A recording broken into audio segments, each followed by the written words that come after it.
Thank you very much. I have to say that I've just come from Geneva from the United Nations Human Rights Council, and I'm not used to getting a warm reception. People being friendly and want to take my picture and are nice to me. I'm used to walking into the room where everyone gives me a look of death from all sectors, so it's a bit of an adjustment, but I think I'll get used to it. Thank you, Mr. Ambassador, for your very kind words. Thank you, Chief Rabbi, for your blessing. Very much appreciated. Thank you to the Zionist Federation, to the leadership, Ben Schwartz and Nikki Raz and your whole team for bringing me out here, for being so hospitable to me, being so welcoming, and for giving me a chance to meet your wonderful community. It really is an honor to be here tonight with the South African Jewish community, the Johannesburg Jewish community, which is renowned for its commitment, for its Yiddishkeit, for its Zionism, for its philanthropy, for its warmth. And I've had the chance to experience that this weekend, and it's been great. I had a chance this morning to meet with student leaders from SOGIS, the Jewish students who are your next generation, and I think that it's a vote of confidence to see them, their commitment to stand up in a hostile atmosphere on campus and to fight for the truth. So I salute them. I hope that they'll apply for internships with UN Watch. And so tell your sons and daughters they can find it on our website. Send us your best and brightest. And I want to thank some of the people who helped me have a great introduction to South Africa. I had a tour on Friday of Soweto, of Kliptown, by Elon Ossendriver, the photojournalist, who was extraordinary everywhere he walks in a very difficult neighborhood. People are struggling, but they all know him, little children and grandmothers, and he's trying to do so much for the community, bring them books, help kids go to school, and it's really wonderful. So I hope that's something that we can support, that my organization can support somehow.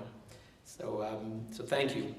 This evening, I would like to share with you a few words about what it is that we're up against when we speak about the United Nations and Israel, why it's happening, and what we can do about it.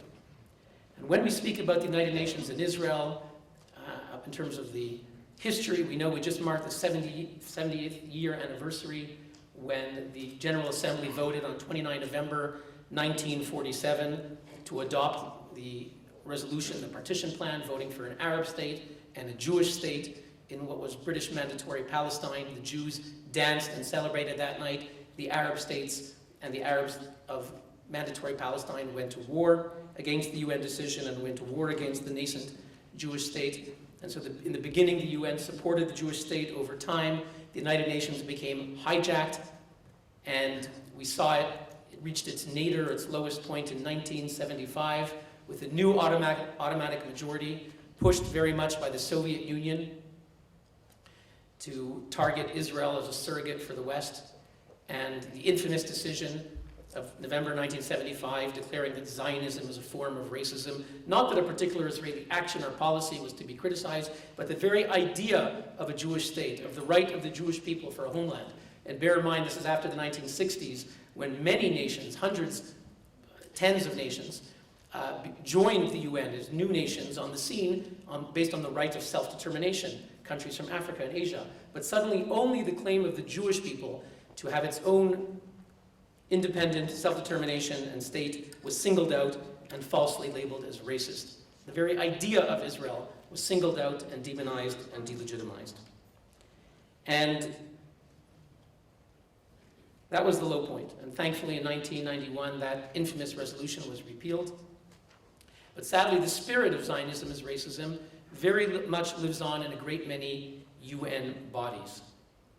And we could go through an array of UN agencies in New York and in Geneva and elsewhere that single out Israel. And tonight, I just want to mention one, and you saw it on the video where I was speaking at the Human Rights Council, the highest intergovernmental human rights body of the United Nations, which is charged with the mandate to promote and protect human rights, which was founded in 1946 by the eminent idealists René Cassin and Eleanor Roosevelt. Eleanor Roosevelt was the great humanitarian of the age. During World War II, her columns spoke out for the orphan, for African Americans, for widows who otherwise didn't have a voice. And she was the founding chair of the UN Commission on Human Rights. And René Cassin was the great French legal philosopher who stood with de Gaulle in London during World War II and who helped draft the Universal Declaration of Human Rights, whose 70th anniversary we begin to celebrate this year. And so the early beginnings of the UN Commission on Human Rights were noble, but over time this body, like the UN as a whole, became hijacked. And so it is that today, that tomorrow morning in Geneva, the Human Rights Council will meet to open its annual session, and foreign ministers from around the world will gather. And you will see there tomorrow in Geneva, under the flags, the ambassador of Saudi Arabia, a member of the Human Rights Council, despite the promises of reform in 2006, when they scrapped the old commission and they said that the body had become selective and politicized, that it was casting a shadow upon the reputation of the United Nations as a whole. And that's a quote from Kofi Annan, Secretary General, in 2005. And he said that we need a new body with members that have a solid record of human rights. And the new members today, who will gather tomorrow in Geneva, include, as I said, Saudi Arabia, a nation that continues to trample women's rights, to trample freedom of religion, and to trample freedom of speech, where someone like Raif Badawi, a blogger who called for a free society, was given 10 years in prison, 1,000 lashes sentence, 50 of which he's received.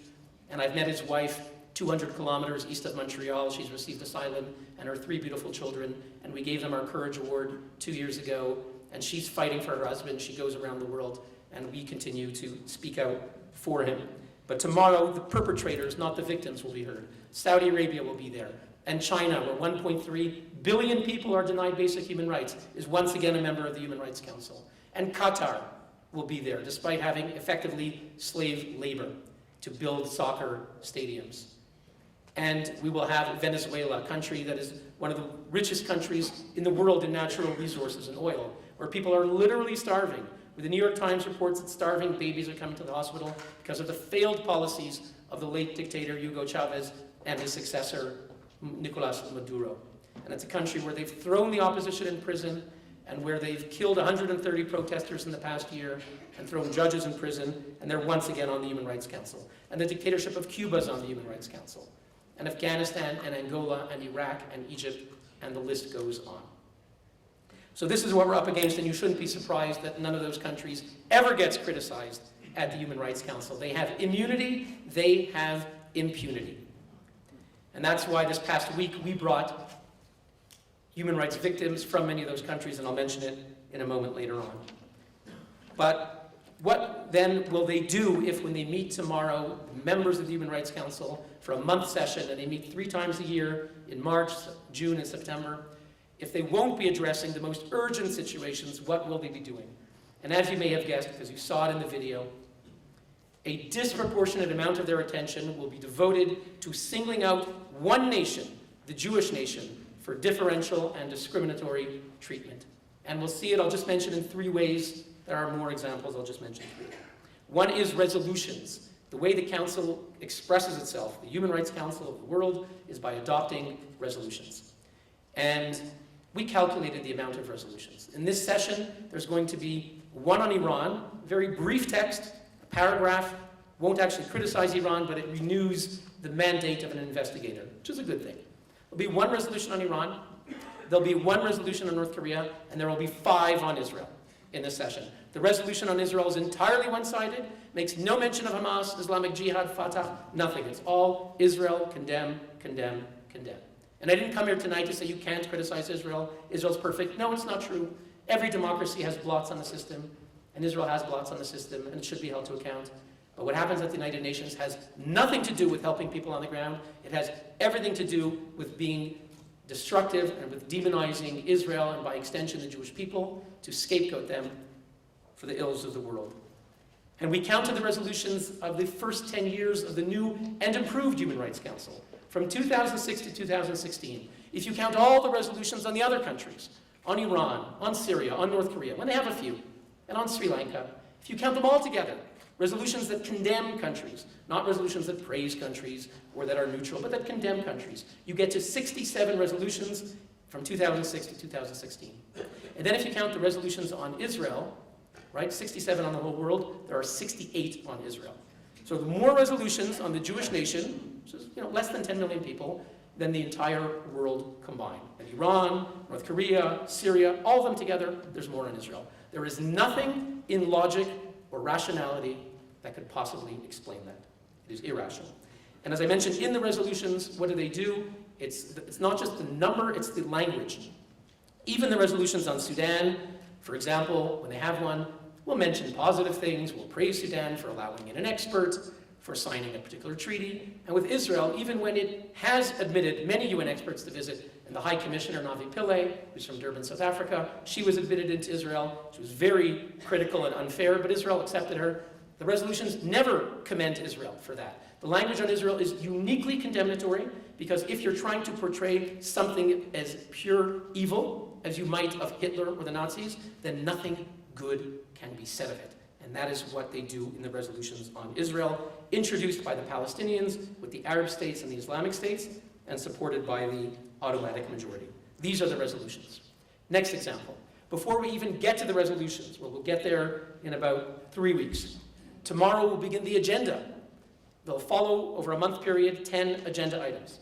And next week we'll get to agenda item 3, civil and political rights, agenda item 4, which is human rights situations around the world. That's when, if you want to give a speech about Sudan, Iran, Venezuela, you could do that on any country under agenda item 4. That's the item to speak on any country in the world.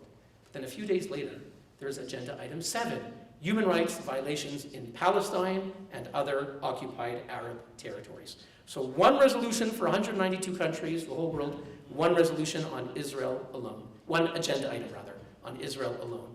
There is no other agenda item on any other country. There is not a special agenda item on Syria, where 500,000 people have been killed by Bashar al-Assad's genocide, aided and abetted by Iran and the Russians, Hezbollah.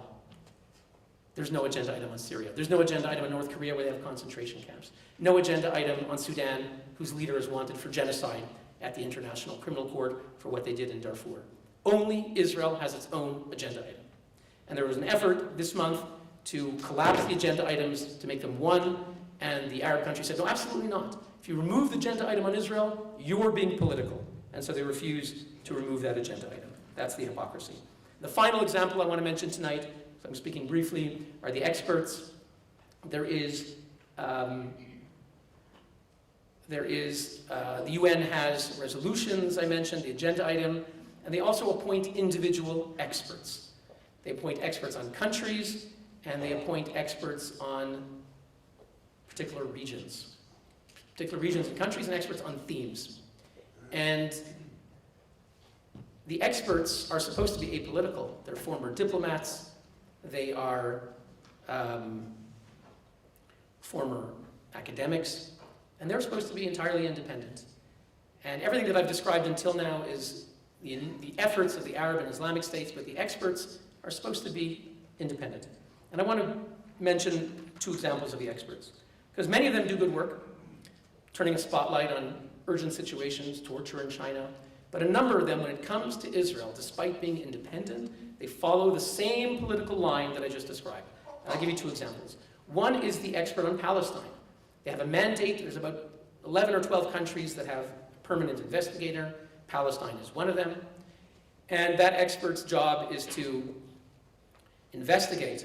You could say, I don't think that if there's 10 countries in the world that should be investigated, I don't think that Palestine has to be one of them. But okay, let there be an expert to discuss human rights. What's wrong with that? Let him or her speak about all human rights victims in a given area. But the mandate, even though the title is to investigate, they call it the Special Rapporteur on Human Rights in Palestine. Okay. But actually, if you read the instructions of the mandate, what the expert is charged with to do, it doesn't say that. It doesn't say to examine the situation of human rights in Palestine and occupied territories. It says the following. The mandate is to investigate Israel's violations of the bases and principles of international law in the occupied territories.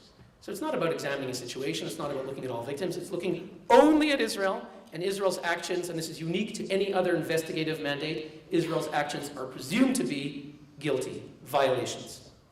So that's the mandate on Palestine. For 6 years, the mandate holder, the expert they had, was a man named Richard Falk. I mentioned him in my speech last year. He is extremely anti-Israel. He's so anti-Israel that he supported Hamas. He supported Hamas so much that actually the Palestinians themselves secretly tried to remove him because he was embarrassing to them. He wanted to give Hamas standing. Fatah Palestinian Liberation Organization. They don't like Hamas, so they actually tried to fire him secretly. But that was Richard Falk. He was the expert for 6 years, and of course he attacked Israel without mercy, and you saw a year ago, even in retirement, he authored a report accusing Israel of apartheid. So that's Richard Falk, one of the experts of the UN Human Rights Council. Another expert, I'll give you an example, is the expert on hunger. Now there's 800 million hungry people. Let us have an expert to speak about it, great. But the UN appointed someone, he was appointed by Cuba, which is a communist dictatorship. The Castro regime, they appointed a man named Jean Ziegler. He lives in Switzerland. He's not Jewish, for those who are maybe wondering. And he is a former sociologist and socialist member of parliament. And they appointed him to be the expert on hunger, speak out about the right to food. And instead of speaking out for hungry people in Yemen or Burundi, where people are starving, when I arrived in Geneva 14 years ago this month, I heard him speak, and he said, I've just visited, in the past year, I visited one country. I was in occupied Palestinian territories. The only country in the world that he visited, Palestinians. He said, Israel is starving Palestinians. Now, Palestinians have difficulties, but no one is starving there. If they were walking skeletons, you'd see it. They're not. But the malnutrition rates in Yemen and Burundi were off the charts. He didn't go there. He only went to Palestine. As I said, Israelis are starving Palestinians. His report was embraced. And this is Jean Ziegler, expert who's been at the UN for 18 years, of the Human Rights Council. So he also, by the way, when there was the Lebanon War of 2006, he came before a UN press conference and he said, as the expert on hunger, I condemn Israel's war in Lebanon, the actions in Lebanon, because Israel is starving the Lebanese people through the war that they have with Hezbollah. Had nothing to do with his mandate, but he wanted to condemn Israel, and he said, we need to prosecute Israelis as war criminals. So this is, in a nutshell, what we're up against. Why is it happening? How do we explain this organized campaign to demonize and delegitimize Israel? I'll take a sip of water as we think about that.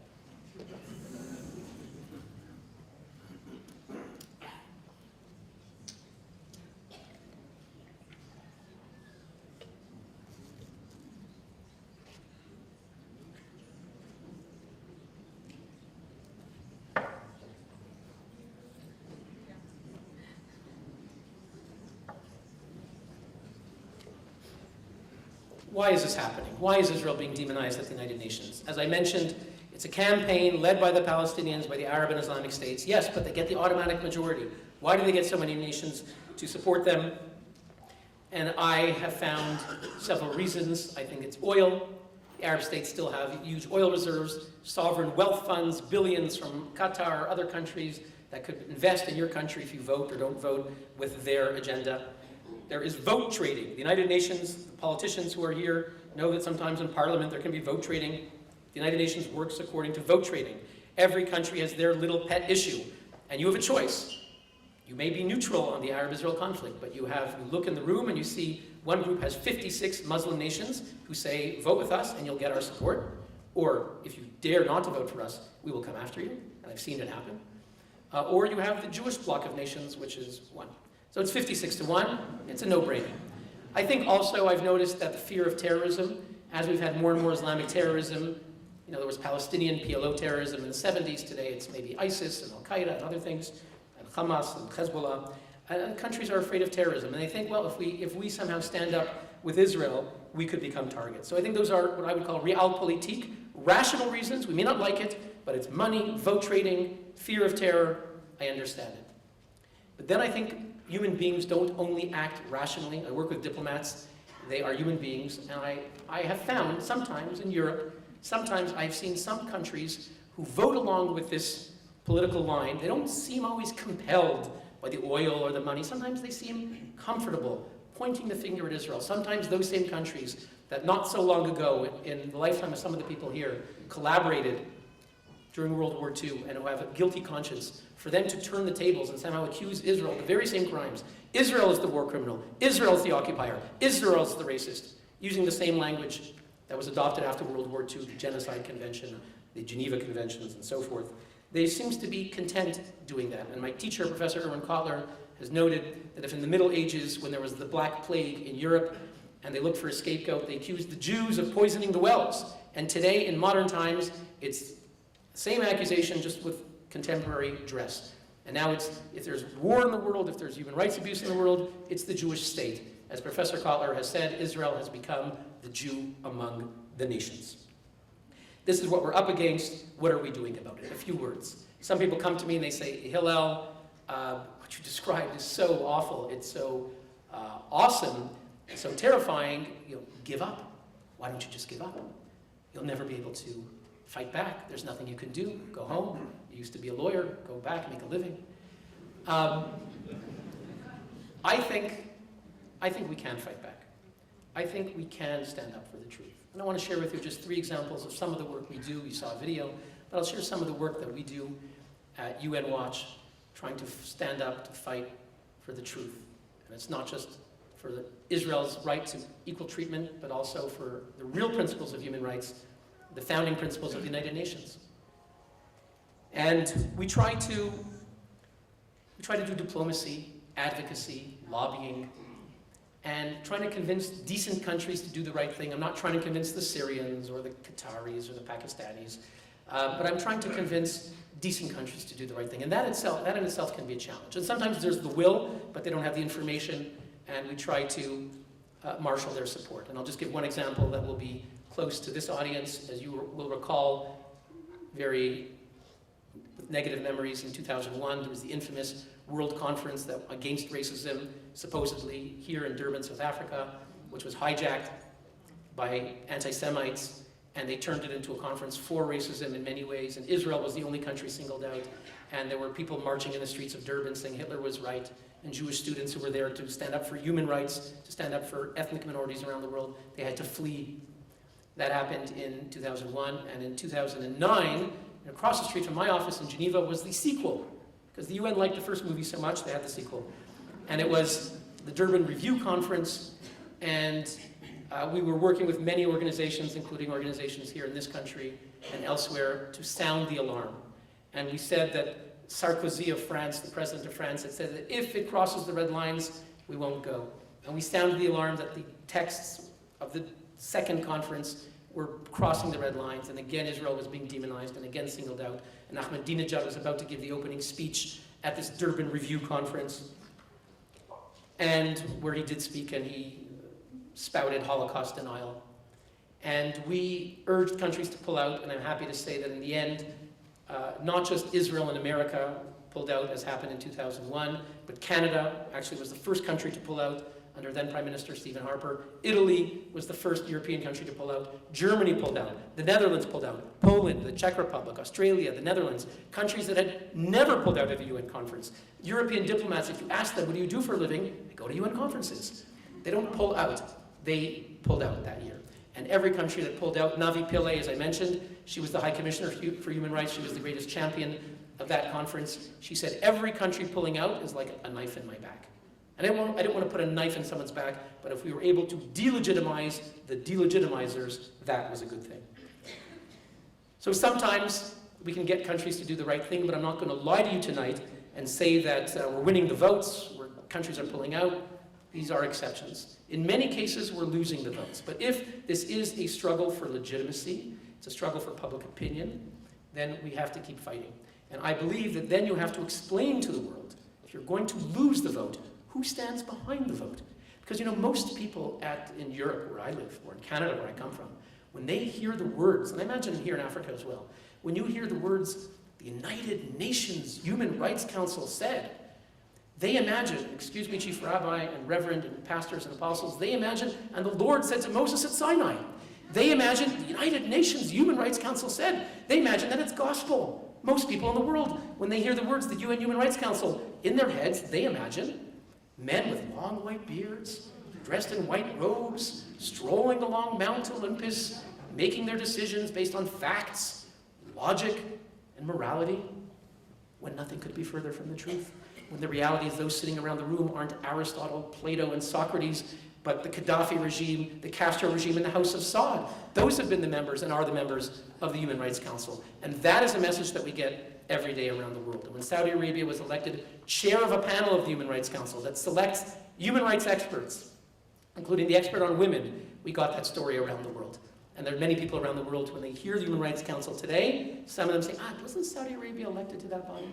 And when a year ago, we learned, and the UN buried it in a press release, we learned that Saudi Arabia was then elected to the Women's Rights Commission of the United Nations, right? And the prince now says he wants to reform, remains a country where women cannot drive and are discriminated against and subjugated. They need a guardian to get medical treatment and to leave the country. And Saudi Arabia was on the Women's Rights Commission to be the judge and prosecutor and defender of women's rights. How Orwellian.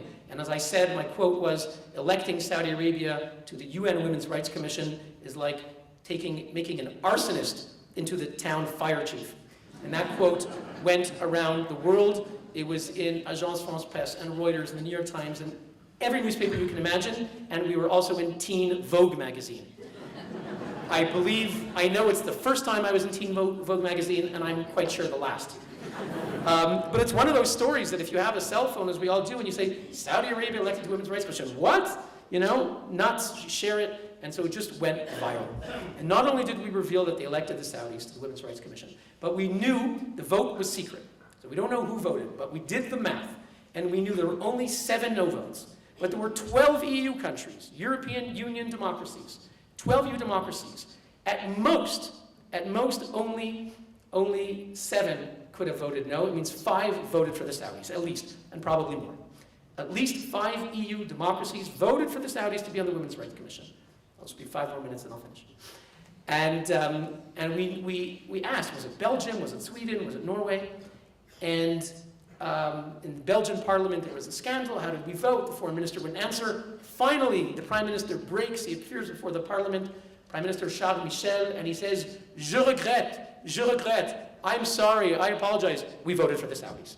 And it emerged that not only did Belgium vote for the Saudis, but their cable to New York City from Brussels to New York was, dear delegate in Brussels, vote for the Saudis and make sure you tell them that we voted for them, right? Make sure you tell them. And it was exposed. For one day, the hypocrisy and the fraud of this charade of the EU democracies who are always accusing Israel, day after day, and labeling goods of Jewish communities that dare to be over the green line, they are voting for the Saudis, and they're saying, make sure you tell the Saudis we voted for it. And that was exposed.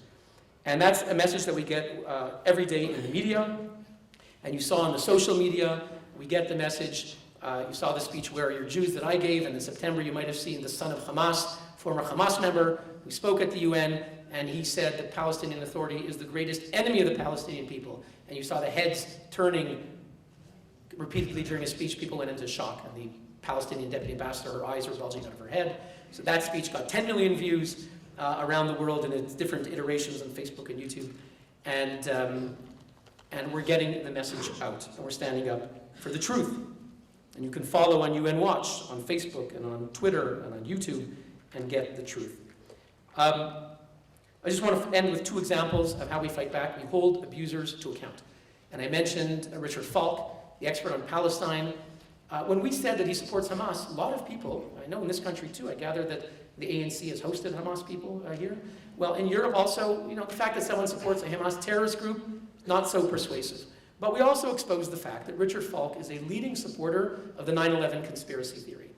That's the theory that on 9/11, September 11, 2001, it wasn't 19 hijackers of Al-Qaeda that drove planes into the World Trade Center and the Pentagon, but rather George W. Bush and Donald Rumsfeld, President, Secretary of Defense, who attacked their own people to justify wars in Iraq and Afghanistan. Many people around the world in many countries believe this conspiracy theory. Makes them feel better. Now, one of the leading supporters, it emerges, of this theory is Richard Falk, the UN expert on Palestine. And I wrote to Ban Ki-moon a few years ago, and I said, Dear Ban Ki-moon, when Ahmadinejad spouted the 9/11 conspiracy theory at the podium of the UN, you rightly condemned him. But now your own human rights expert says the same thing, and you're silent? Well, I was traveling on a trip like this. I got a call from my office. Hillel, you got a letter from the office of the Secretary General. Open it, I said. And it read as follows. Dear Mr. Neuer, although I am not responsible for what happens at the Human Rights Council in Geneva, I wish to say that all experts must be held to the highest standards. What Richard Falk said is preposterous. It's an insult to the memory of 3,000 innocent people who were killed that day. I condemn his remarks. In the history of the UN, to my knowledge, no UN chief has ever condemned, worst word in the lexicon of diplomacy, the UN, one of his own experts. And I figured that if the Secretary General wrote me that letter, he kind of knew it wasn't going to end there. And I told my colleague, I said, scandal letter, send it to our list of 5,000 journalists around the world who write about the UN. And 2 hours later, there were headlines in the Associated Press, AFP, Reuters, UN chief condemns own expert for 9/11 remarks. A surreal headline, but ladies and gentlemen, I am living at the UN in a surreal world. For the first time, this wolf in sheep's clothing, this fraud, Richard Falk, supports terrorist groups, was exposed as a fraud. To this day, even though he's retired, every 3 months, he writes on a blog, UN Watch ruined my reputation. They got me condemned by the UN chief. He didn't even ask me. It's not what I meant to say. I meant to say something else. They didn't ask me. The UK condemned me 3 times for anti-Semitism, and the memory of that episode continues to haunt him, and I take that as a badge of honor.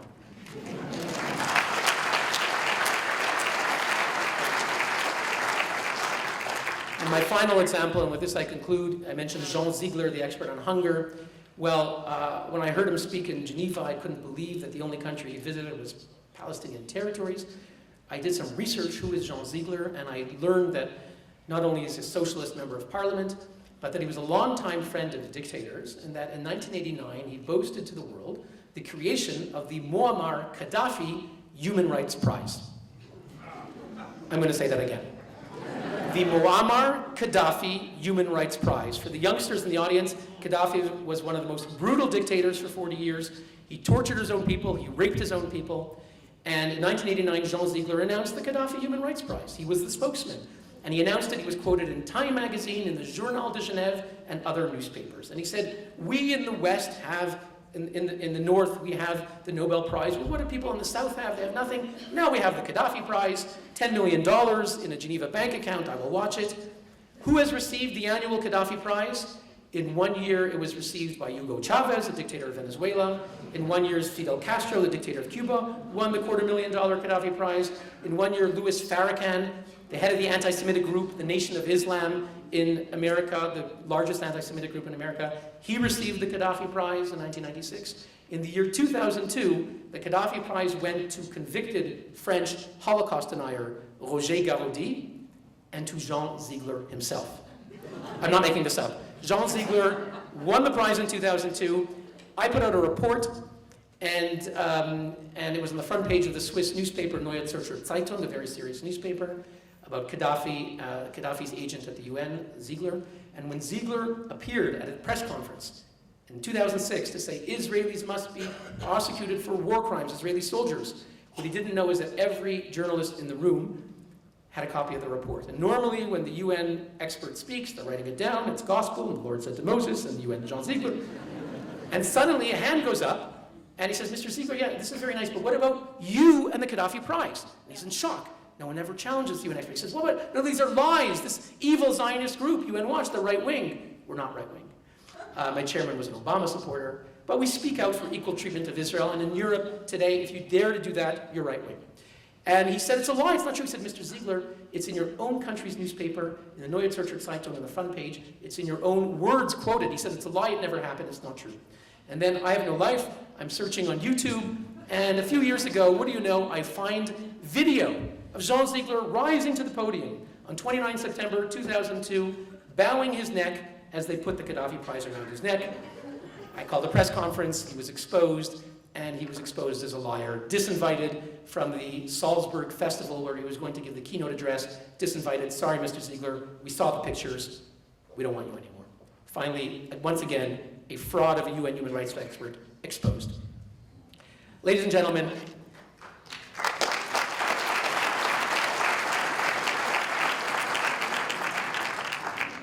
the uphill battle to fight for human rights, truth, and the equal treatment of the Jewish nation at the United Nations is very much an uphill battle. It's not going away. We believe it's important, if it were only for ourselves, for the friends and supporters of Israel to know the truth, to stand up proudly and speak the truth. As I urge the Jewish students on campus facing a very difficult time, if it's only for your own dignity to stand up and speak the truth, that in itself, dayenu is worthwhile. But I know that it's much more than that. We want to educate the larger public, which is subject to so much misinformation, and we can tell the truth, and we can spread the word. And I conclude with the final words that when Prime Minister Netanyahu went to the UN, Before that, he met the Lubavitcher Rebbe, who told him, you're entering the United Nations, you're entering an assembly of darkness, and your job is to light a candle of truth, and that is what we try to do. Thank you very much.